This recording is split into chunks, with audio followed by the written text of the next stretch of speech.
खरं म्हणजे दोन गोष्टी मला सांगितल्या पाहिजे. पहिले तर आपल्या सरकारने शेतकऱ्यांकरता महत्वाचा निर्णय घेतला. आता आम्ही तुमचं विजेचं बिलच माफ केलेलं आहे. कोणत्याही शेतकऱ्याला विजेचं बिल भरावं लागणार नाही. आणि सोबत दुसरं काय केलंय? सोबत दुसरं आम्ही सौर कृषी वाहिनीची योजना आणली. महाराष्ट्रातल्या शेतकऱ्यांना 16,000 मेगावॅट वीज लागते. त्यापैकी 12,000 मेगावॅटचं त्या ठिकाणी आम्ही हरित ऊर्जीकरण किंवा सोलर मध्ये कन्व्हर्शन सुरू केलंय, जे 1.5 वर्षात पूर्ण होणार आहे.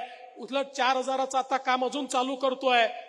2 वर्षानंतर शेतकऱ्यांच्या शेतात जाणारा विजेचा युनिट हा सोलरचा असणार आहे. त्यामुळे शेतकऱ्यांना 365 दिवस दिवसा वीज आम्ही देऊ.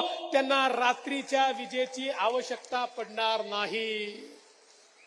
म्हणजे विजेचं बिलही नाही आणि 24 तास तुम्हाला वीज त्या ठिकाणी देण्याचं काम आपलं महायुतीचं सरकार या ठिकाणी करताय.